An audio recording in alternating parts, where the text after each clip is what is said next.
Good evening, and welcome to this month's virtual Amherst Arts Night Plus. I'm Amy Crawley, chair of Amherst's monthly art walk. Like everyone else during this COVID-19 crisis, we're distressed that businesses, galleries, and museums, and restaurants, so much of our live art and culture is currently unavailable to us. The need for social and physical distancing has kept us from sharing so much that enriches our lives and contributes to our sense of community and identity. This crisis, perhaps more than any other, demands that we not lose touch with what uplifts the human spirit and inspires us. So, Amherst Arts Night is adding yet one more plus to its offerings. This 3-hour virtual presentation from those venues that were able to participate to keep Arts Night Plus on its regular monthly schedule for you to enjoy the creative expression of local artists and performers from wherever you are safely sheltering. We look forward to seeing you again in our galleries in person as soon as it is safe for them to reopen. Thank you for attending and enjoy the program.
I'm Jason Brown. And I am Aya Yamasaki. We work collectively under the name Operatura, and here are some new pieces we wanted to share. These are selected work from 2 series, Dream Growth and Face in Fog. A selection of both series was on display at the Bauer Studio during the month of March in our mini exhibition Dream Reflection. Dream Growth is a series of small sculptures. They are pieces of cut wood fitted together and painted with gouache.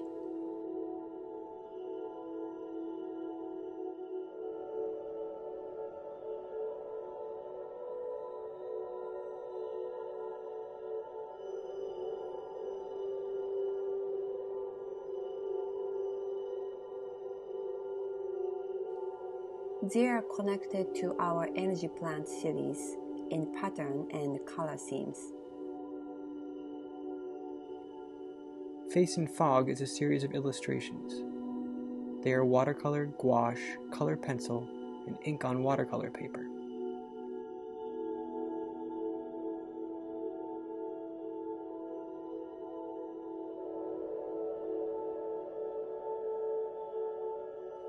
They are loosely connected to our Floating Nebula series in the use of watercolor segments.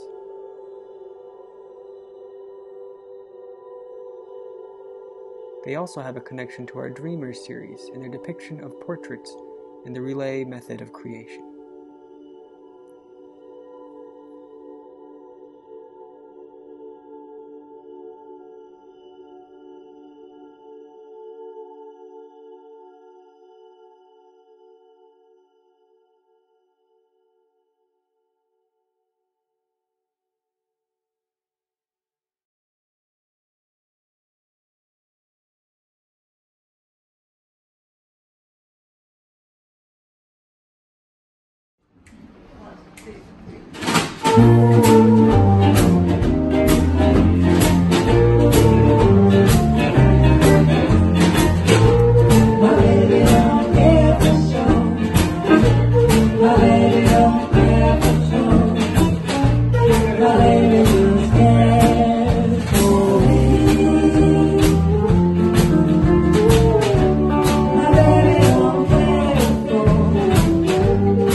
like you do when he's such a good man.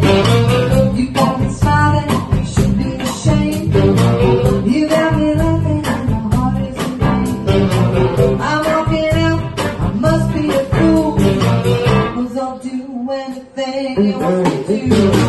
You're just a fool, you know you're in love. You got to face it to live in this world. Take the good along with the bad. Sometimes you're happy, sometimes you're sad. You know you're loving and you can't understand why he treats you like you do when he's such a good man. Well, they say actions speak louder than words. This is the truest thing I have ever heard. I'll love that man and all that you do, and I'll do anything you want me to. Just a fool, you know you're in love. You got to face it to live in this world. You take the good along with the bad.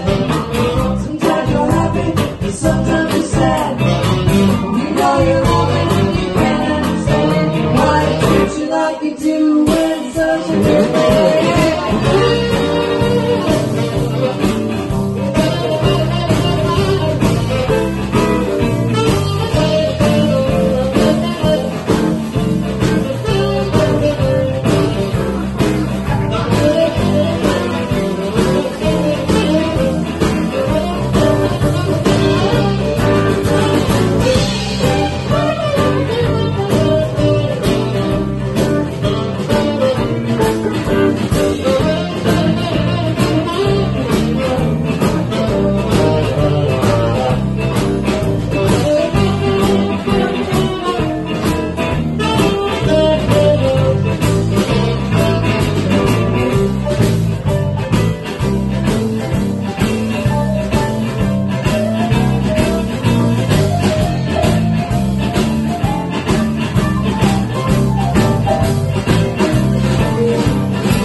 I've got my eyes open and that's no lie, and I just wanna keep you satisfied. You just a fool, you know you're in love. You got to face it to live in this world.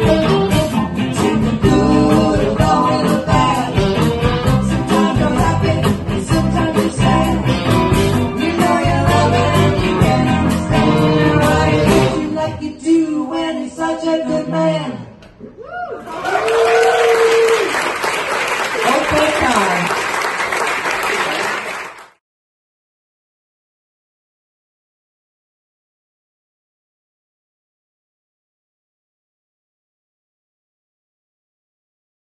Explain in a nutshell, how do you know my mother? Explain to me the circumstances under which you began to know her. I first met Avital Sigalin in 1975 when she was on the search committee that interviewed me for the job as the founding director of what was then the University Gallery at the University of Massachusetts Amherst, now named the University Museum of Contemporary Art. And at the time, she was obviously a very articulate, not intense, but very engaged, warm person. And I felt very comfortable in her presence. And she continued to serve on the advisory council to the University Gallery for the 8 years that I directed the gallery.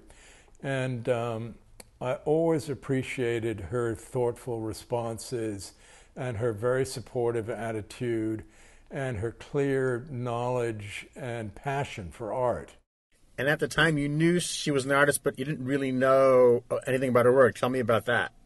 Well, when I first met her, she was introduced as an artist, and she basically said, I don't make art anymore. I'm sort of a former artist. It was more the implication. And she was very reticent to talk about her work or talk about her past.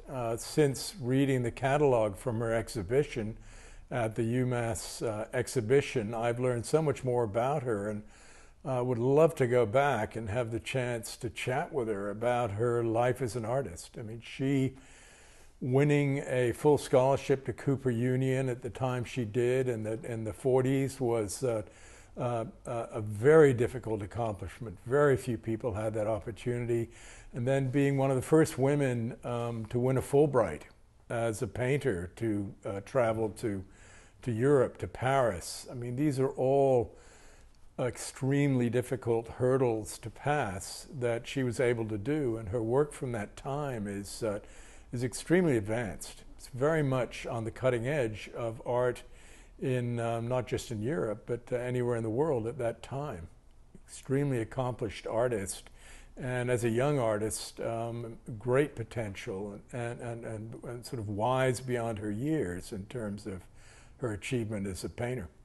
I remember you told me the story about how you didn't ask to look at her work because if you went to the house and you saw her work and you didn't think it was very good, then you'd be embarrassed and that you'd have to say something nice. You'd be in an awkward position. Tell me that story. It's a wonderful story. When you hear somebody's an artist, you never know what that means. It could mean that they're a Sunday painter, or they just dabble, or that somebody's a very serious, accomplished artist. And as you can imagine, when you do studio visits, it's really within the first 3 to 5 minutes you realize whether you have interest in the artist's work and whether it's going to be a promising visit. But you always stay for at least an hour, if not 90 minutes, because you don't want to be rude or in any way dismissive of the artist.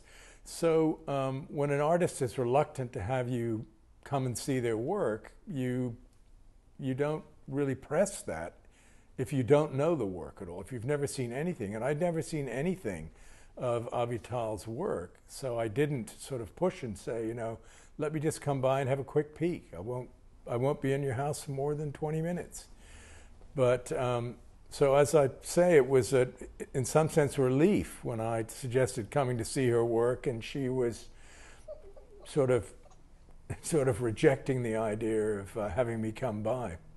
But I deeply regret that I wasn't more insistent, because I would have discovered a great talent at a time when I would have been in a position to present an exhibition of her work at the University Gallery. So what is it about her work that you saw at UMass that most impressed you? Well, Avital had clearly absorbed lessons from studying the art of Turner for light, Cubism from Cezanne and from Picasso. I sensed she'd looked at Braque and others, but she had a very unique take of her own. There are studies of Notre Dame Cathedral where she's not just portraying it as we see it as architecture, but absorbing the complete effect of being in the space around the cathedral, incorporating not only the light, but the sound of the water, of the river, just as she puts it, getting the full effect. And I was very impressed by the fact that she would continue to repaint Notre Dame different times of day, different times of year, different light conditions. As she says, not repeating herself, but re-imaging it until she captured its essence. And I think in some of those paintings, on multiple occasions, she captured the essence, which only a great painter can do. Any other paintings that made an impression on you? I remember you talked about Maine and the rocks. There are many. There's a wonderful drawing of the wharfs in Provincetown, which I think is an extraordinary drawing. She also did studies of rocks in Monhegan. She spent time in Booth Bay Harbor, with Carl Nessiar. And I was a graduate student at Princeton when he built the Picasso that was in front of the art department for many years. And any other pieces? Avital traveled extensively to the south of France and met there with Chagall and visited his studio and did these extraordinary paintings of a village that had been essentially abandoned in the south of France. She also traveled to Israel and made wonderful paintings of mosques and churches in Israel. Again, the very sophisticated use of color and line and capturing the light of Israel, which she described as even harsher than the light of the south of France.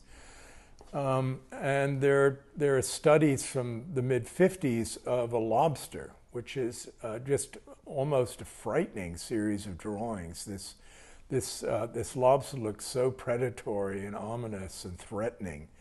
And I love the fact that once she had drawn the lobster, she refused to eat it because she said it would be like cannibalism. She was so intimate with this creature by that point. So how do you see Avital fitting into the broader narrative of young women artists in the 40s and 50s, only a few of whom went on to show in museums? How does Avital fit into that scene? Avital was obviously very well situated thanks to her background with the Fulbright and with Cooper Union, and she was on first-name basis with a number of the most important artists of the 40s and 50s, but she was very reluctant to show her work. She felt that the obligation to make work for a date for an exhibition would impinge on her natural creativity or the natural evolution of her work. And it would be interesting to kind of push back a little bit and find out if it was a reluctance to meet her audience or a certain insecurity that perhaps it wouldn't be well received if she exhibited. But it's a great shame that someone didn't twist her arm to get her to exhibit her work earlier, because it would have been a very encouraging experience for her, and most importantly, her work would be far better known than it is today had she accepted the opportunities of some of these exhibitions in New York. How much of it could it have been that she was a woman and versus a man, where a man would have said, sure, see my work, and a woman that are much more, they're not as ambitious, they're not as self-confident. Could that have been an issue, a factor? A huge issue for women painting in the 40s and 50s was it was very much a man's world and a man's macho attitude. Artists like Jackson Pollock and de Kooning and others were almost like cowboys in their uncouthness and their uncavalier-like attitude to women. So you'd be very much swimming against the current as a woman artist at that time in New York City. And it would have taken a very heroic leap to overcome the insecurities or the reluctance to exhibit. I can see why a very talented, strong artist wouldn't have the confidence to move forward being a woman in that company of macho men. And if you look at her work, how does it compare to that of her contemporaries? I think Avital's work from the late 40s and the early 50s, when she was only shortly out of Cooper Union, a very young artist in her 20s and early 30s, was on a par with a lot of the very best artists making work both in Paris and in New York at that time. She was breaking new ground in her atmospheric paintings that combine Cubism with lessons learned, as I was saying, from Turner in terms of light, and also from the Impressionists. But it was a kind of abstraction that was always rooted in the real world, so it was more her subjective record of what she was seeing, which incorporated emotion and perception and phenomenology in a way that was very refined and very appealing. So some say the odds are stacked against someone like my mother, who, in terms of getting widely recognized now, because her works were from the 40s and 50s, and reminiscent of an earlier period and not with the current trend. Do you agree with that perspective, and why is that the case or not the case? Well, the art world in recent years has acknowledged its oversights to women artists and to artists of color.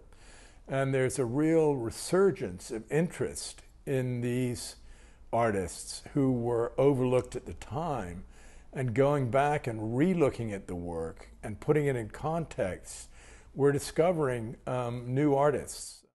Some have noted that Avital mastered a number of different paintings and drawing styles and techniques.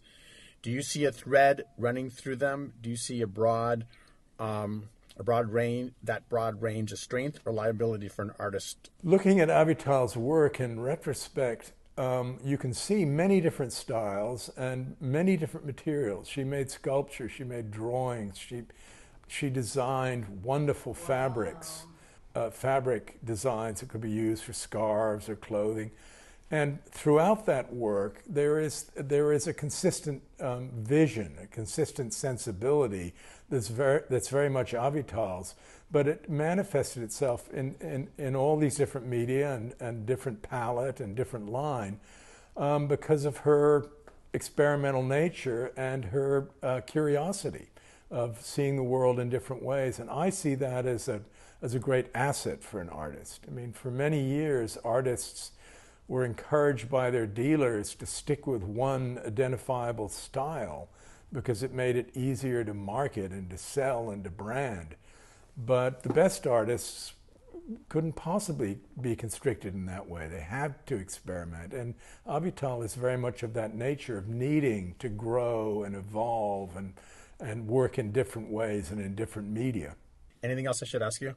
One of the things that nags at me is, had I been in a position to show her work in the 70s, would that have encouraged her to make more art and to get back in the studio? And that haunts me, that, you know, this is an individual of extraordinary talent who walked away from her studio when she should have been pursuing her vision and growing and evolving in a way that that lived up to her extraordinary early promise and accomplishment. There is quite a bit of work actually in the 70s and 80s and 90s, not as much as in the 40s and 50s, but there is a bit. I've got lots of archival boxes of it. It's just that, you know, the exhibition at UMass could only show a certain amount. And there's a lot of material there for other shows for her later work, actually. Well, there's some paintings that you know of the Église Madeleine and of the of San Marco in Venice, which are very good, very good. And as an artist, you don't lose your facility, you don't lose your touch, and your vision evolves. So it's unlike the sciences where people tend to have breakthroughs at an early age. I mean, being an artist or a musician, the talent just accumulates, and the facility and the prowess just evolves in a way that artists often get stronger as they age.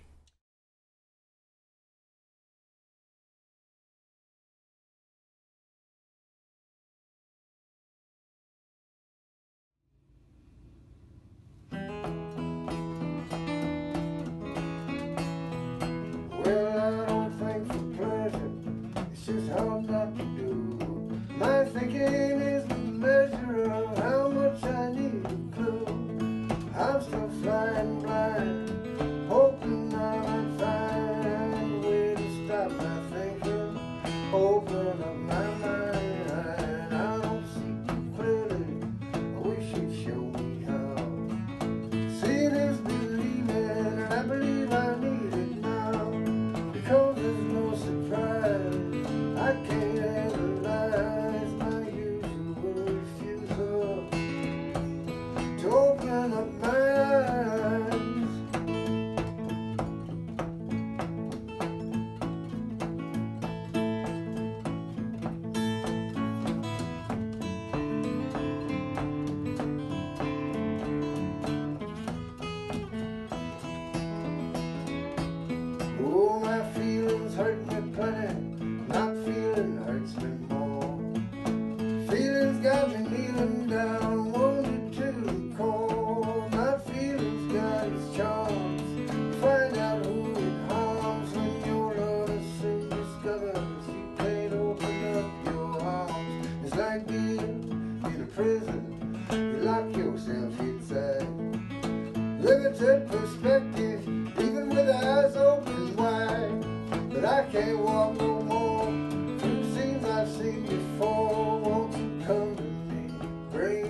Can't do nothing with it, yeah, you sure can't do without. Can't learn your part, you don't know where to start till you quit all your questions. Open up your heart. One small suggestion, quit your questions, just open up your heart.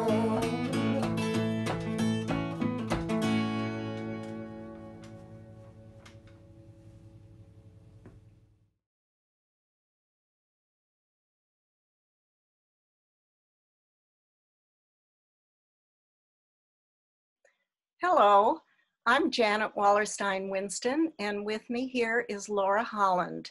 We're here to tell you about our exhibit Vision at Gallery A3, which has been rescheduled to accommodate the fact that the gallery closed due to COVID-19. So we're using some new technology, Zoom, and we wish we could just be with you in person at the reception, but we're going to try it this way. So Laura is going to explain and introduce our exhibit. Laura? All right. Well, Janet works in paintings and prints. I work in one-of-a-kind artist books, mainly using photography and collage. So you can see that we don't do the same thing, and we don't actually do the same subject matter. But as we met and talked, some similarities emerged around the shared theme of vision.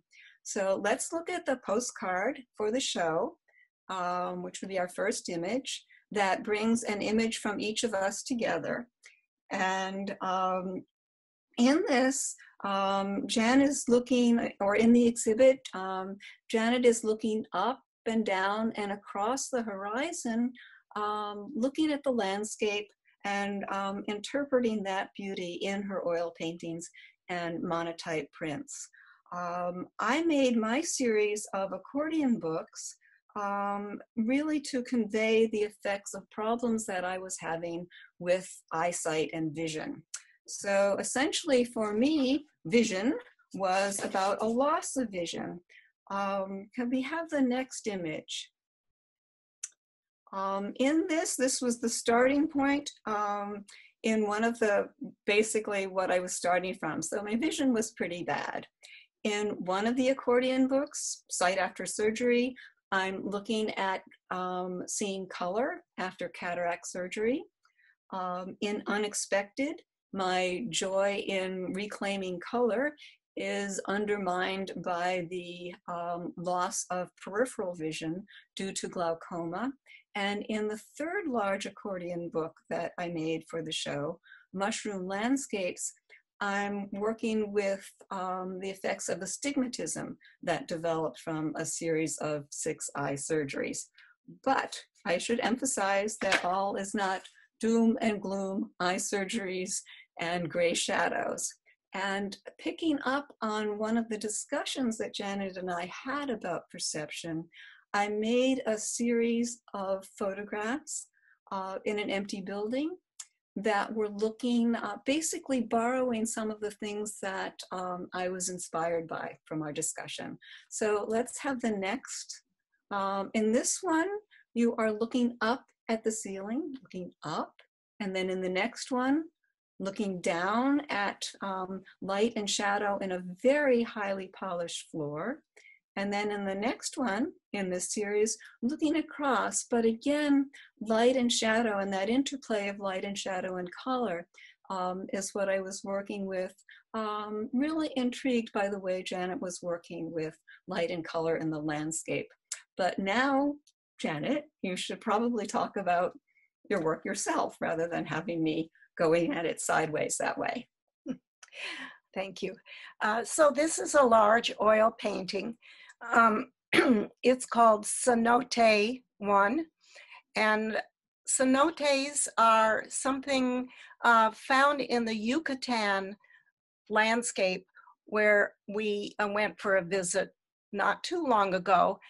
The ground in the Yucatan is mostly limestone, and so the waters that are running underneath the ground have carved out water holes in these sinkholes in the ground, and they are filled with absolutely pure crystal clear blue and turquoise kinds of water.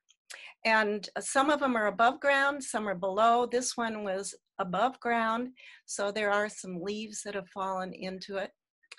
And let's go to the next one. And this is a monoprint in a slightly different technique. It was a watercolor monoprint. And I, again, did a painting on UPO paper. It's a kind of synthetic paper that you can work on. Did the painting, and then put, once it was dry, I put a dampened sheet of printmaking paper on it and ran it through the press and got the image that I had on the paper. I wanted to add some more, so I did another run through in the press with some added inks. Okay, and next. So this is showing the ruins, the Mayan ruins, which I found so fascinating, and particularly hearing about their civilization, which relied a lot on cosmology, looking up at the stars to see the position of them and the constellations to indicate to them when was the time to plant certain crops, when were particular ceremonies performed. So here I am looking up and straight ahead, as well as the foreground down below.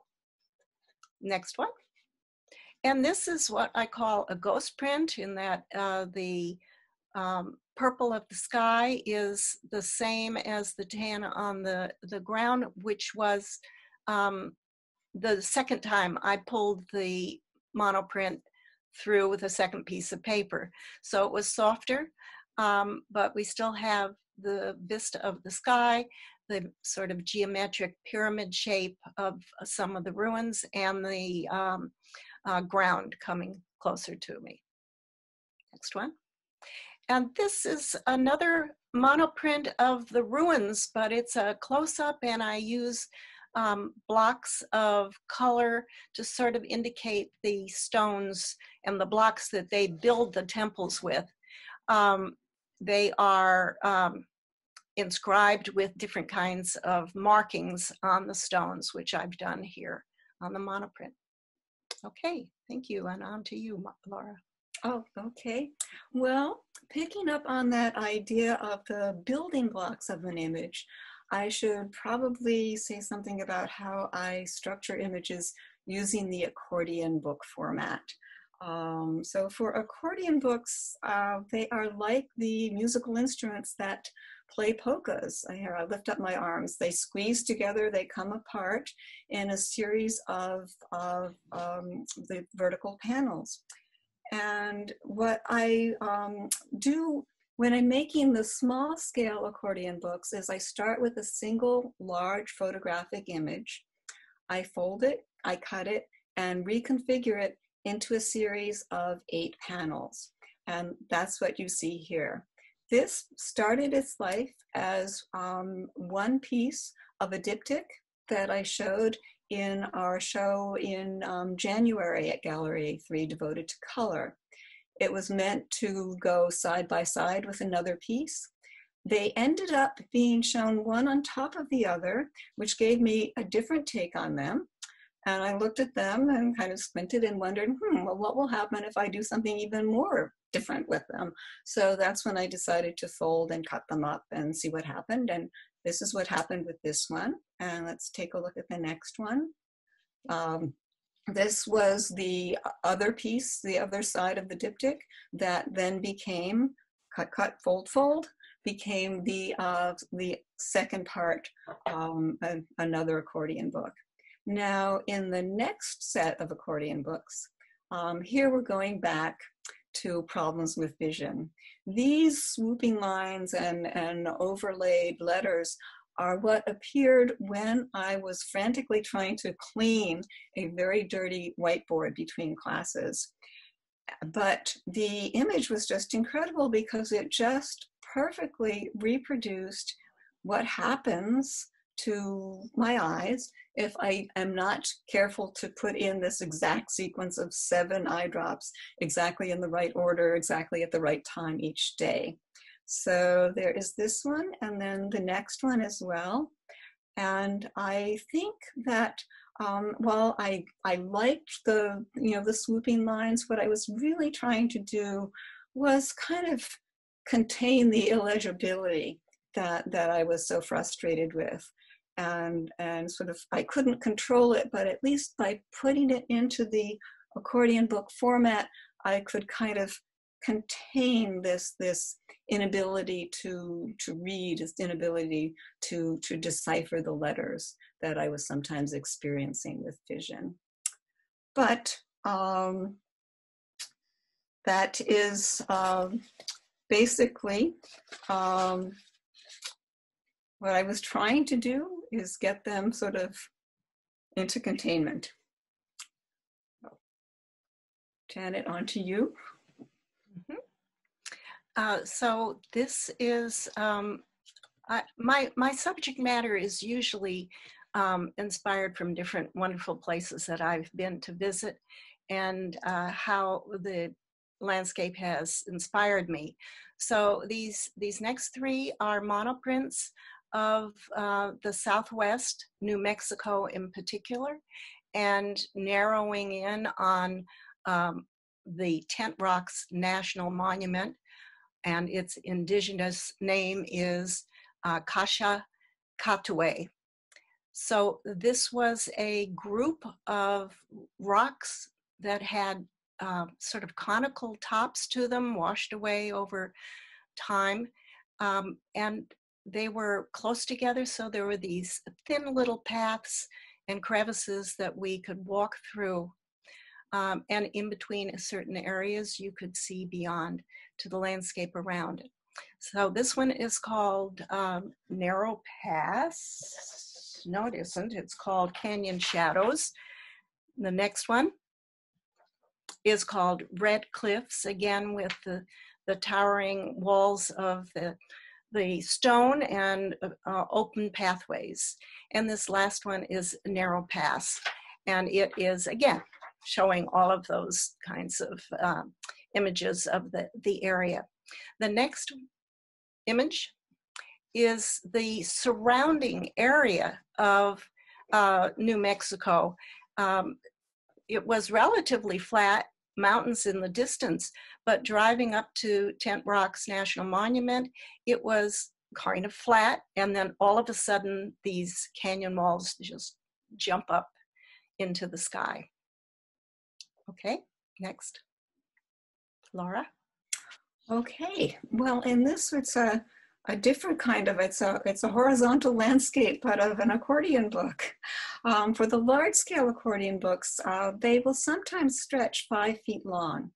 And in these, rather than cutting and folding from a single image, what I'm doing is putting together a sequence of images and trying to tell a story. I feel that the way that the images string together is really ideal for that narrative approach. And the story that I'm trying to tell in this piece, which is called Sight After Surgery, is basically reclaiming color vision after a successful cataract removal. So it starts with the flat, overlapping, gray shadows, no color, no depth, gradual depth perception, tinge of color, jumble of light and shadow, and then ends with full color in bright sunlight. In the next image, I'm showing you the last 3.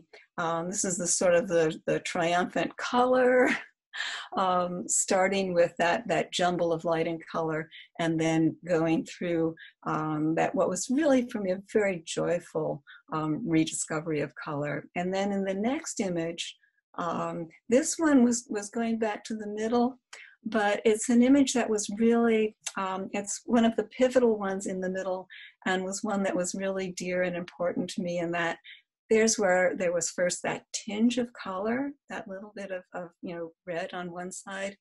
And on the other side, that alternating light and dark was really at first confidence in seeing, wow, you know, light and dark are coming back. They're here.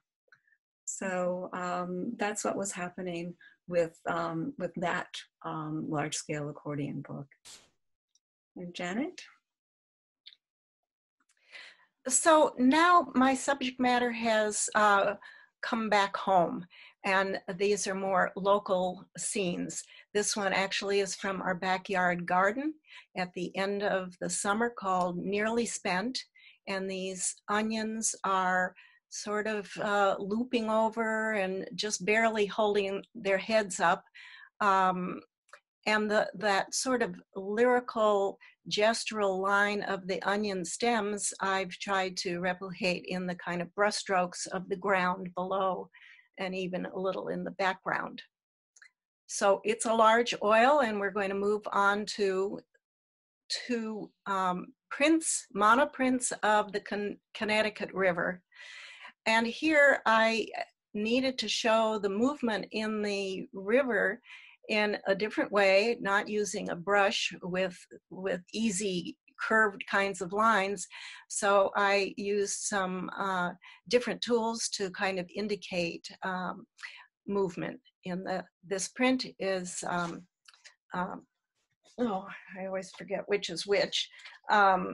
This one is tide flows, and the next one is tide ebbs. Also similar scene with the indication of water movement. And that's from my close-up, local, I should say, local scenes. So Laura? Okay, can we go to the slide that, or the image that is before this one? Yes, there we are. This one, unexpectedly out of order, is actually from an accordion book called Unexpected. And in this, I was dealing with basically the effects of or coming to terms with the loss of peripheral vision due to glaucoma. But I was at the same time really excited about color. So with the loss of peripheral vision, things that are, I don't really see things that are on the side, but all of a sudden they're like right in my face, right in front of me. So I was trying to get that effect of things, you know, pressing in. And at the same time, there was also, with the surgeries, a degree of astigmatism, of things not really fitting together. So that sense of things pressing close and also not quite fitting and flowing were one of the themes I was working with in this series. It's the whole sequence is organized by the color, the bright orange and blue, and my printer really objected to this bright saturated color, and at one point just started spitting that orange all over the blue. I said, okay, you can have a break on that one. And after a day of resting, it was able to print again. But it's a very highly saturated color. The images really push to the edge of the page. And let's move on to the next one.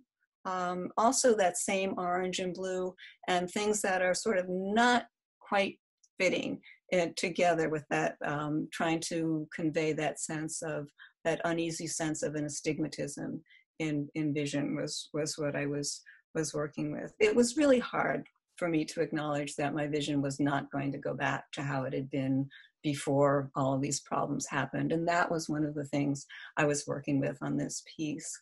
The other thing that was challenging on it was just the technical aspect, is that it was very challenging to do the exact pasting and gluing and the alignment that bookmaking does require. And there are some corners on this book that are not exactly what my book binding teacher would approve of, but maybe we just won't tell her and she won't notice. But this one was hard. This one was a hard one to do, both in the subject matter and in the technical challenges it brought me. So Janet, I want to hand it back to you now. Mhm. All right, this is a large oil painting.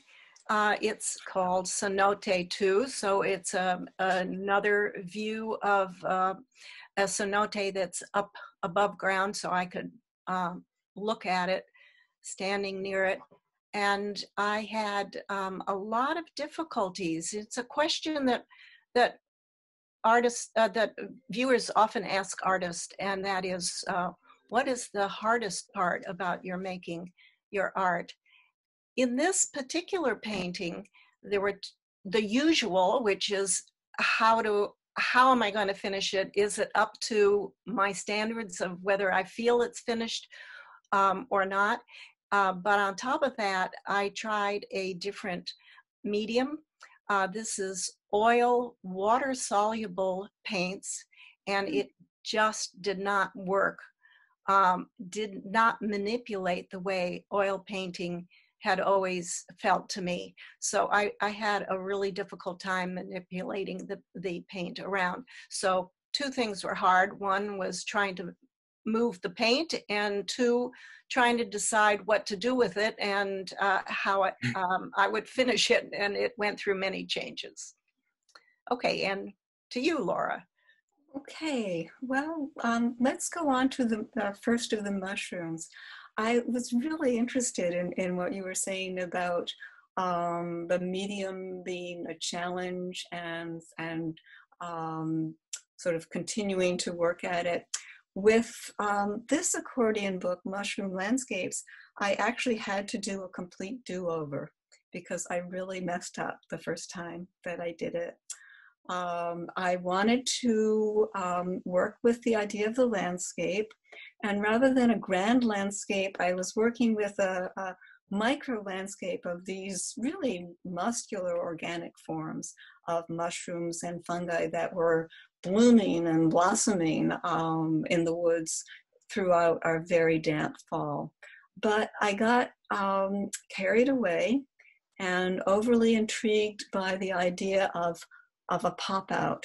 So I made a version of this in which the mushroom forms popped out from the accordion book format, and it absolutely did not work. It was a big disappointment to me. I've been very eager to try, oh, pop out, that'll be great. It was not great, but having the mushroom forms as pop out really trivialize them and sort of turn them into mushrooms rather than this panorama flow of the landscape. So let's see the next slide as well. And I think the two of them together, and then they're, it continues on for 8 panels, that shows how one mushroom would kind of flow into the other. So I basically, even though I had been so set on this pop-up thing, had to say, hey, it does not work, and redid it as basically a mushroom panorama that I think was much more effective. In the do-over, in Mushrooms Take 2, I had a central panel that would swing to the left and swing to the right, and that would change the lineup of the imagery, and I felt that was a very effective way of getting at some of the effects of the astigmatism. The other thing about this piece that I did really enjoy was the papers, or the paper that I ended up using for the outside cover. It was a very translucent paper that seemed very delicate and had a lot of vegetable matter suspended in it. It almost looked like if you breathed on it wrong, it would melt away. But it was tougher than it looked. And I found by using 2 layers, I could get a really nice woodsy effect that made a very good cover, outside cover for the accordion book. And then I also brought it inside to have it be essentially the end papers or the inside covers of the front and the back to pull the outside of the book into the whole lineup of the mushroom panorama. So playing with that paper, the translucent paper with all bits of leaf and bark in it, was something that I really did enjoy in this piece, and ended up being very happy that I'd had to do the makeover rather than having it be this tragedy over the pop-up elements not working. It turned into something that gave me a chance to use a paper I was really enjoying. So that one turned out a bit of a surprise, but okay. Next. That's it. Okay. I'm done with mushrooms. So I just want to thank you all for joining us on this new adventure. And I want to thank Mary Ann Connolly for arranging the images for us, and Amherst Media and Amherst Arts Night Plus for giving us this opportunity. So I hope we'll have a chance to see you when we do put the exhibit up in Gallery A3, and we can talk to you in person then. Thanks.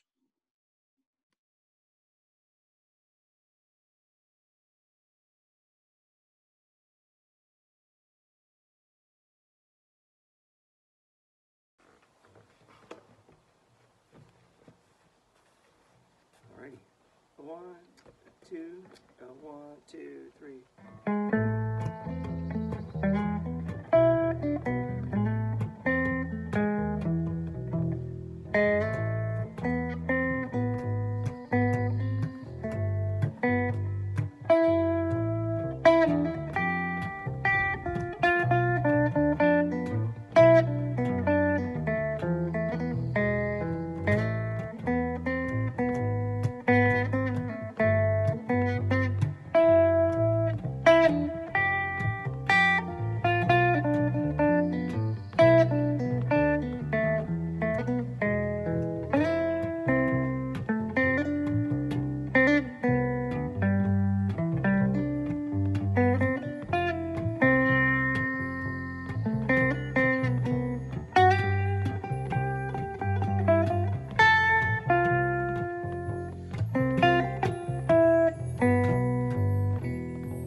1, 2, 1, 2, 3, 4.